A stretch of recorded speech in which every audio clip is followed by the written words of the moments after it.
Le 1er septembre, l'Express UK a rapporté que la reine Elisabeth II recevait des visites quotidiennes inhabituelles du prince Charles. Ce qui suscite de nombreuses questions sur son état de santé. Le prince Charles rend des visites quotidiennes très inhabituelles à la reine Elisabeth II. La monarque est restée à Balmoral et n'a pas choisi le nouveau Premier ministre. Pourtant, le palais a annoncé que la reine n'était pas malade. Ce n'est plus un secret que la santé de la reine Elisabeth II, 96 ans, ne va pas en s'arrangeant. D'ailleurs, elle a annulé certains engagements qui lui étaient chers pour cette raison.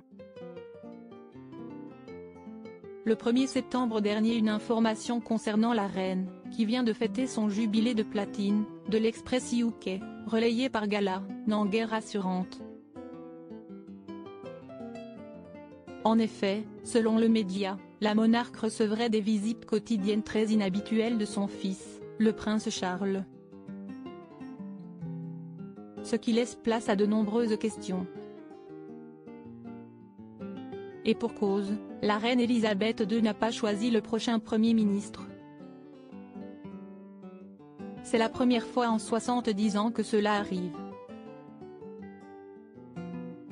Sa Majesté n'est pas rentrée à Buckingham Palace et a prolongé son séjour à Balmoral, en Écosse. C'est à cet endroit qu'elle recevra le chef du gouvernement sortant, Boris Johnson, ainsi que son remplaçant. Pourtant, la tradition veut que cette coutume se passe à Londres. La monarque de 96 ans souffre de sa mobilité et a été conseillée de rester sur place pour la cérémonie du 6 septembre avec Liz Truss ou Rishi Sunak, a rapporté The Sun, le 25 août dernier.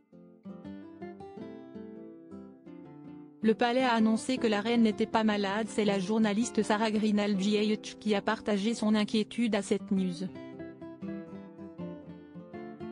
De nouveaux rapports indiquent que son fils aîné et héritier du trône britannique, Charles, a effectué des visites quotidiennes très inhabituelles pour voir sa mère, avait-elle affirmé. La journaliste s'interroge alors. Est-ce que le prince Charles est particulièrement attentionné ou est-ce que la santé de la reine s'est encore dégradée? Du côté du palais de Buckingham, il a été annoncé officiellement que la reine allait accueillir les ministres à Balmoral. Cette décision serait basée sur le fait que le palais veut être sûr que l'agenda du nouveau Premier ministre soit respecté, selon la journaliste. Ce n'est donc aucunement en rapport avec l'état de santé de la reine qui ne serait pas malade. Dans tous les cas, la reine Elisabeth II a pris beaucoup de repos dernièrement. Ajoutez au fait qu'elle a beaucoup utilisé sa canne tout au long de l'année. Ce qui n'est aucunement rassurant.